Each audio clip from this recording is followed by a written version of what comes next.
जब जब ये दरवाजा रात को खटखटाने की आवाज होती है ना, तब तब मेरे घर में किसी न किसी की मौत होती है। और अब सिर्फ मैं और मेरी मां ही बचे हैं। एक मौत का मातम खत्म हो उससे पहले ही दूसरी मौत की आहट दरवाजे पर दस्तक देने लगती है। पिताजी भी ठीक 10 दिन पहले ही, पता नहीं, एक फोन आने के बाद से बहुत परेशान लग रहे थे। मैंने पूछा तो बस इतना बताया उन्होंने कि चाची का फोन था, और उन्होंने बताया कि चाचा नहीं रहे अब। मैंने पूछा कब निकलना है, तो मुझसे पढ़ाई की चिंता करने का बोलकर अपने कमरे में चले गए और दरवाजे को बंद कर लिया। कुछ देर मां के रोने की आवाजें आई तो मैं समझ गया कि उन्हें पिताजी ने बता दिया है। सवेरे मुझे मां ने बताया कि पिताजी चले गए हैं चाचा के घर, लेकिन अजीब बात यह थी कि चाची ने ही हमें से किसी को भी वहां जाने और कुछ भी बताने को मना किया था। मेरा नाम शिखर है और मां और पिताजी मुझे घर पे राजू कह के बुलाते हैं। पिताजी जिस दिन गए चाचा के घर, उसकी अगली ही सुबह वापस लौट आए घर। उन्होंने बताया कि दाह संस्कार के बाद चाचा के बेटे गुड्डू ने ही उनसे कहा वो ब्लड प्रेशर के मरीज हैं, तो उनका वापस घर ही लौट जाना बेहतर है। पता नहीं क्यों पिताजी मुझे और मां को बड़ी अजीब सी नजरों से देख रहे थे, ऐसे जैसे कुछ कहना चाहते थे हमसे, लेकिन बोल नहीं पा रहे थे। उनके दिल में हमारी फिक्र, हमारे लिए प्यार, सब कुछ साफ साफ उनकी आंखों में दिख रहा था। वापस आने के बाद से पिताजी चुप चुप थे। मैंने एक दो बार कुछ बात करने की कोशिश की तो कुछ बोले नहीं, बस मुझे देखकर मुस्कुराकर सर हिलाकर हां या ना में जवाब दे देते। अमूमन जिन बातों पर मुझे डांट पड़नी थी उन पर भी कुछ बोल नहीं रहे थे। और उसके बाद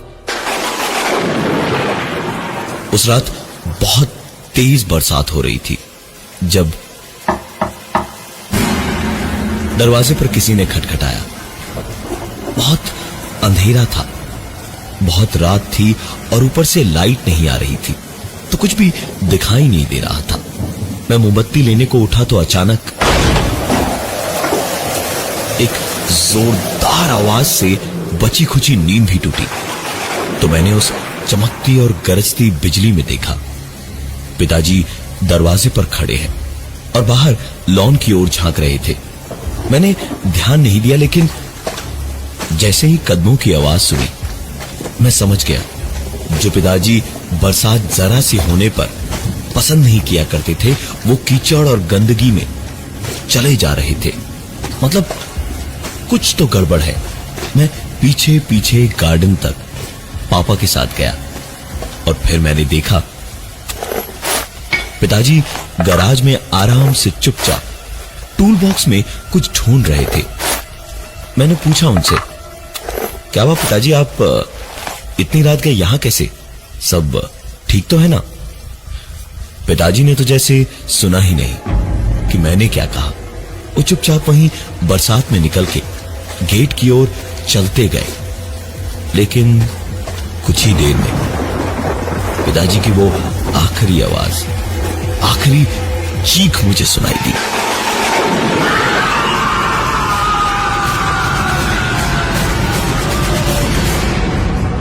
मैंने पिताजी की आवाज सुनी और उनकी ओर भागा, लेकिन जब तक मैं वहां पहुंचता तब तक बहुत देर हो चुकी थी, क्योंकि मेरे पिताजी हमारे मकान के गेट के निचले हिस्से में जो ग्रिल लगी थी, जो जानवरों को अंदर आने देने से रोकने के लिए थी, उसी की एक रॉड के आर पार हो जाने की वजह से उनकी मौत हो चुकी थी। हमारे घर पर पहाड़ टूट पड़ा था दुखों का। पिताजी, चाचा जी दोनों ही नहीं रहे दुनिया में अब। मैं, मां और दादी ही थे अब घर में बचे हुए। मां सो चुकी थी और दादी की उम्र इतनी थी कि वो ज्यादा चल फिर तो सकती नहीं थी, और उनकी दिमागी हालत ऐसी थी कि उन्हें यह भी समझ नहीं आया कि पिताजी नहीं रहे अब दुनिया में। पिताजी के क्रियाकर्म के बाद मैं घर पे बस लेटे हुए आसमान की ओर ताक रहा था जब शायद कोई रिश्तेदार ही होगा। इतनी रात को और कौन होगा। मैं गया और जाकर दरवाजा खोला तो मेरे सामने दरवाजे के बाहर से गेट की ओर मेरी दादी भाग रही थी। वो दादी जो किसी के सहारे के बगैर ठीक से करवट नहीं बदल सकती थी, वो मेरे सामने थी। न सिर्फ ऊपर से नीचे आई बल्कि इस वक्त मेरी दादी भागती दौड़ती हुई अपने हाथ हवा में उठाए हुए गेट की ओर जा रही थी। मैं दादी के पीछे भागा उन्हें पुकारता हुआ, लेकिन वो सुनती तो ना। वो तो किसी और ही दुनिया में थी। उन पर इस वक्त पता नहीं क्या जुनून सवार था कि वो बस दौड़ती जा रही थी। जो चल नहीं सकती थी वो इस वक्त कैसे भाग रही थी, ये देखने लायक था। इस वक्त मैं दादी के पीछे भागा, उन्हें पुकारता हुआ उनके पीछे पीछे गया, लेकिन वो तो किसी और ही दुनिया में थी। एक अजीब सी हंसती हुई चीख गूंज रही थी उनकी, और गेट को पार करके उनकी हंसती हुई चीख एक झटके से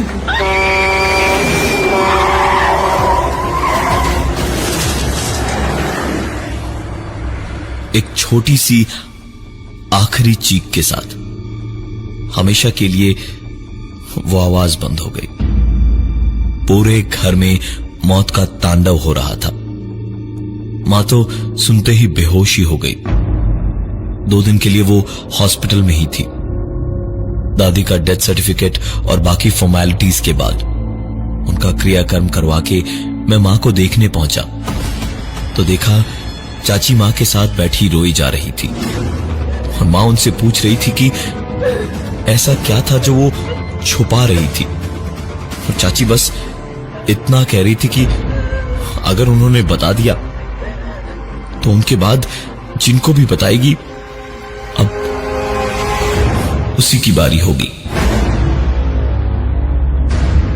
मैं सोच सोच कर परेशान हुआ जा रहा था कि आखिर हो क्या रहा था ये सब। और मेरी मां, उन्होंने तुरंत ही मुझे बाहर जाने का इशारा किया और चाची को संभालने की कोशिश करती रही।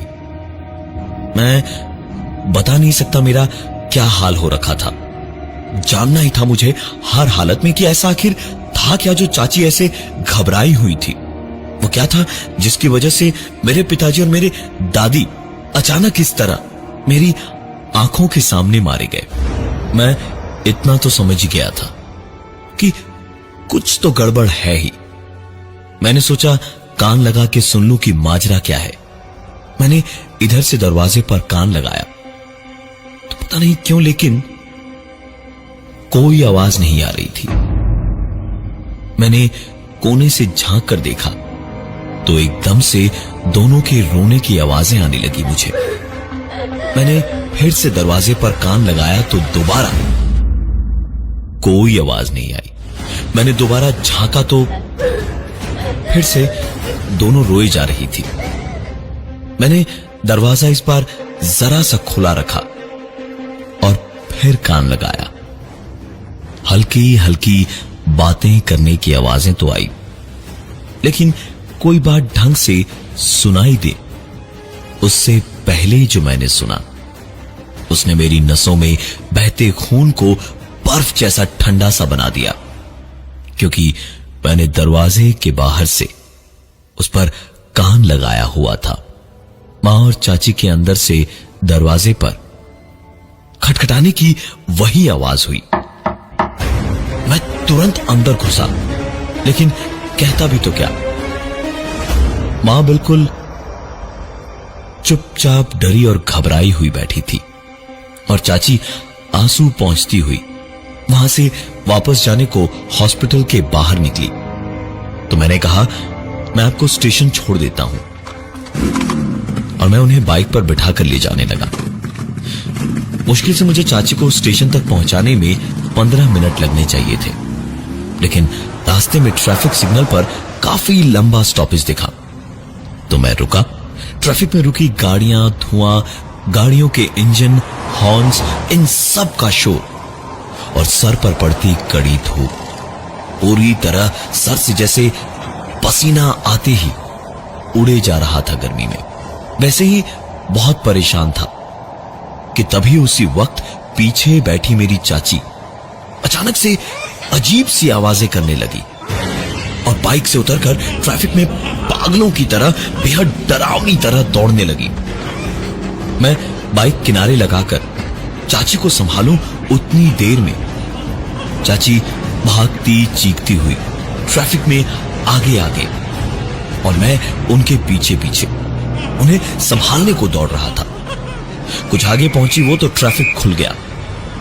मैं चाची को पुकारता हुआ उनके पीछे पीछे दौड़ रहा था और चाची आगे आगे भागती हुई सिग्नल से दूसरी तरफ को दौड़ पड़ी।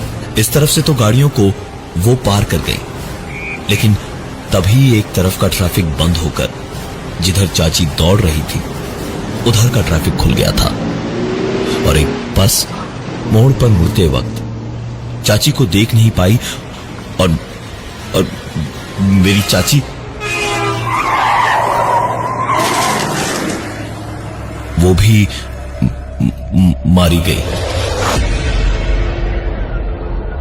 मैं किसी तरह वहां से चाची की लाश लेकर लौटा उसी हॉस्पिटल में। न जाने क्या हो गया था, ये कहां चला गया हमारा सब कुछ एक झटके में पता ही नहीं चला। किसी इंसान की नहीं, लगता था कि मौत की नजर लग गई है, जैसे पूरे खानदान को। मैं मां के रूम में पहुंचा तो देखा मां बाथरूम में थी। मां को कैसे बताऊंगा, कैसे समझाऊंगा, कुछ समझ नहीं आ रहा था। मेरी तो जैसे जबान को ही लकवा मार गया था।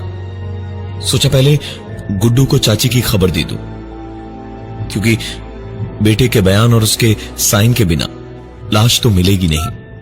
मैंने गुड्डू को फोन मिलाया तो रिंग जाती रही। मैं बस फोन काटकर दोबारा मिलाने ही वाला था जब फोन उठा और उधर से गुड्डू नहीं, एक दूसरी ही आवाज आई। वो खटखटाने की आवाज फोन पर से कैसे आ रही थी? फोन पर आती खटखटाने की आवाज के साथ इस बार कुछ नया हुआ। एक लड़की की आवाज ने उस खटखटाने की आवाज के बाद में कहा। मैंने जैसे ही ये सुना तुरंत बाथरूम के दरवाजे की ओर देखा तो पाया दरवाजे के नीचे से एक खून की पतली सी धार बाहर आ रही थी। आंखों में आंसू लिए मैं चीखा, मां! और दौड़ा दरवाजे की ओर। धक्के मारकर जब दरवाजा खोला तो मेरी बची खुची दुनिया भी उजड़ चुकी थी। मां अपनी आखिरी सांसें ले रही थी। खून में लथपथ मां बाथरूम के फर्श पर पड़ी थी और उसकी हालत देखकर मुझे डर लग रहा था। ऐसा लग रहा था जैसे किसी जंगली कुत्तों के झुंड ने मां पर हमला कर दिया हो। चिथड़े हो चुके थे मेरी मां के। मैं मां को उठाने गया तो मां ने मरने से पहले बस इतना कहा, शिखा खटखटाए तो दरवाजा मत खोलना। ये सुन के तो मेरे होश ही उड़ गए। ऐसा कैसे हो सकता था? ये नहीं हो सकता था। शिखा को मरे हुए तो 12 साल हो चुके थे। शिखा मेरी छोटी बहन इस दुनिया में आ तो गई थी, लेकिन जब अपने ही दुश्मन हो तो दोस्तों की कमी बाहर भी खलती है। पिताजी और दादी को सिर्फ बेटा ही चाहिए था। न मुझे उसे बहन की तरह से दुलार करने देते, ना ही मेरी मां को उसे बेटी की तरह देखने देते। उसे मारने की कई बार कोशिश की थी पिताजी और दादी ने। आखिरकार उस बच्ची के दिल में इंसान होने की और इंसानों के लिए पूरी तरह से नफरत भर गई थी। इतनी नफरत कि एक दिन उसने वो कर दिया जो शायद वो ही कर सकता है, जिसका दर्द इतना हो कि मौत भी उसको हंसी जैसी लगे। उसने अपना नामो निशान ऐसा मिटाना चाहा कि वो कभी इंसान थी, जिंदा थी, ये भी किसी को पता न चल पाए। पिताजी से छुप छुप के उसको पढ़ाया था मैंने, अपनी टूटी फूटी सी मोतियों जैसी लिखाई में लिख कर गई थी, मुझे याद किया या मेरे बारे में किसी को बताया तो सब कुछ खत्म कर दूंगी। और खेत में चारा पीसने की मशीन को चलाकर उसमें मेरी गुड़िया, मेरी शिखा मर गई। जिसने उसका नाम लिया, एक दूसरे को बताया, वो सारे के सारे लोग मारे गए। मैं जानता हूं गुड्डू ने भी इसीलिए फोन नहीं उठाया क्योंकि वो मर चुका है और अब मेरी बारी है।